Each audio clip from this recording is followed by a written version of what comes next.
everyone, it's Megan and welcome to part 2 of my K-pop Demon Hunters ramble. In this video we'll be going over the soundtrack and everything else about K-pop Demon Hunters that I loved and didn't cover in the first video. Oh my god! Yes! Okay, these are the green stickies.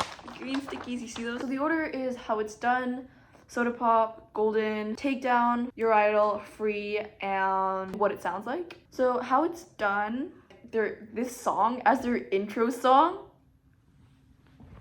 Guys, I literally started freaking out the first time I watched this movie. Who are these divas? I literally wrote down, so iconic. Like, that was like my main note for this song. And I just thought like the way they world built this entire movie was so cool. And next song is Soda Pop. This was a really funny intro to the Sag Boys. This song literally sounds like it came out of like a Coca-Cola bottle. Like, I swear to God, next time I open any type of soda, I will be expecting to hear this song. I had a question for like, how long did it take them to like do the choreo for this? Oh my god, and Jidoo was definitely into Rumi since like, the first scene where he was like, cause like he literally like he made eye contact with her, recognized her face, and went like just to get a reaction of her. Next up, Golden. This song was like so good. Okay, so sorry. Somebody knocked on my door and then I just started freaking out. The symbolism when she couldn't sing like the high notes of this song, it's like when like she couldn't accept herself and like when she didn't fully believe in the message of the song. Like she didn't fully believe that she was born to be a star because like she talks about how she always thought that she was a mistake. Anyway, and some of the lines in this like waited so long after she says to wake up and feel like me. It could also represent like just general hatred to yourself and feeling like you're being held to this standard that you just can't meet. The line where she says, when I can be like the girl they all see, that could also feed into like the similar idea. Rumi's part in this is just like her wanting to feel like she's enough and then like she's normal enough. Next song, Takedown. This one wasn't officially performed by them. You could say they're like breakout performance counts, but like it wasn't really them. I don't really count it as like they performed it live, and like after listening to it I can like see why Rumi hesitated to like sing it, because it's really hateful, and the whole song just assumes that like demons don't feel, and like that's their whole like philosophy. They're just here to like have souls, and like they're just like these two-dimensional creatures. I guess Rumi thought because she's part demon, so like this was like partially directed at her too. So if she is not like two-dimensional and like Jinu isn't just bad or like selfish or whatever, there are like other demons out there like Jinu, and it basically tells us a lot about what the Huntrix are taught. We've already seen in this film that like Rumi challenges this belief with like herself and Jinu and like what she knows about Jinu. If they do end up making future films, I think they will also challenge this belief Celine taught them. The vibes of Takedown also remind me of Shutdown or How You Like That by Blackpink. That's just like what I thought of. Next up, Your Idol. The song that got me into this. It's like written like a ritualistic song. I know like they're literally sacrificing their souls, and like their whole vibe was hypnotic. 12 a.m. There's no sunlight. 12 a.m. so it was like dark. Their stuff was all red. Like their lighting was red, Grima was red. They were dressed in like black, and like the little stick thingies that everyone was holding, they were all red. It's giving like might get kidnapped, might die.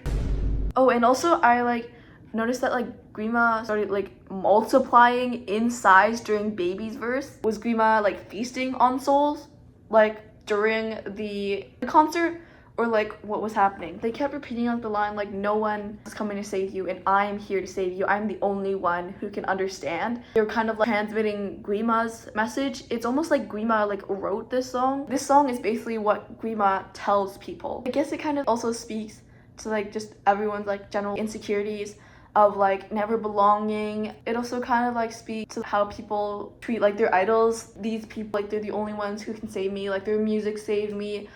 And next up, Free. I just like found that the way like they both trusted each other when like they didn't really trust anyone else.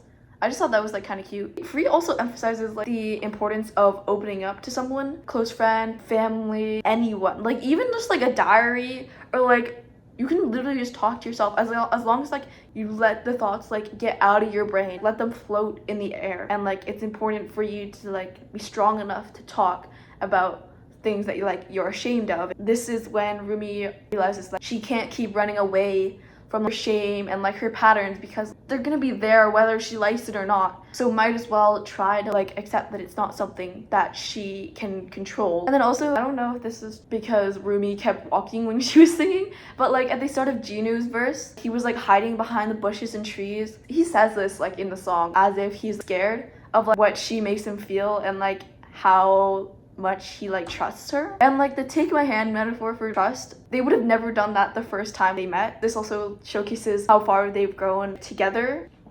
I guess this is like the first thing that like helped push her to realize that she doesn't need to be fixed. Lastly, what it sounds like, all the songs and such like were like art, and like this one, so perfect. This is when Rumi realizes she doesn't need to hide because she's tired of lying and hiding. Grima obviously said to stop the song because he knows how powerful like Rumi's voice is. As soon as she started singing, Zoe and Mira instantly realized who she was and like snapped out of like Gima's trance. This song represents their regained hope and trust in each other, and also like their power of friendship. Their friendship is so powerful that like as soon as they hugged, the honeymoon came back. Like what? Also, I noticed in the scene that her patterns, originally they were like pink. When they lit up, they were pink. But when she was like walking up the stage, her patterns, they were glowing blue. And you know what else is blue? The honeymoon? People's souls.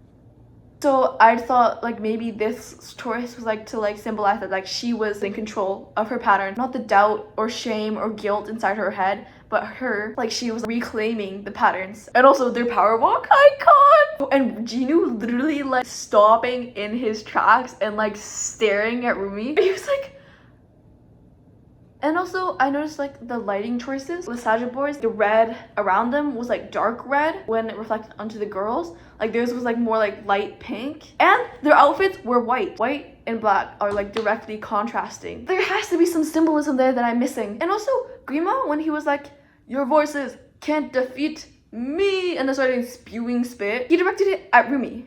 So does that foreshadow her power? Does this like foreshadow that like Grima views her as a bigger threat than Zoe and Mira? The sticky notes are falling apart, so I just had to like tape them together. Just like some stuff that I forgot to add before. When Jinu told Rumi, I left them, like I'm the reason that like they probably like died of starvation, or like she's like, that's not all you are. The message of like that scene is your mistakes don't define you. Oh, and your idol, it answers people's wish to be heard and valued, like not only that they will be saved, but like they're worth saving. And I guess a lot of people struggle with that. Oh, at the end, after what it sounds like, how is it that bright? Was this concert not at 12 a.m? Did the battle take so long that like it's morning now? The tiger and the bird at the end, like does that foreshadow something? Overall, I just love how this movie had the energy I miss about K-pop, but still managed to talk about like serious topics. I love how like when I watch this movie, it's like watching a well-written album. It's so beautiful and like it's so addicting. Overall, as an extremely delusional fangirl and also as someone who doesn't usually watch movies, I loved this movie. Like I would definitely recommend, if you haven't watched it, what are you doing? I'm so obsessed with this world and its fandom, and I just wanted to thank you guys for watching this entire video. I hope you guys have a great week, great day, and see you guys in the next one. Bye!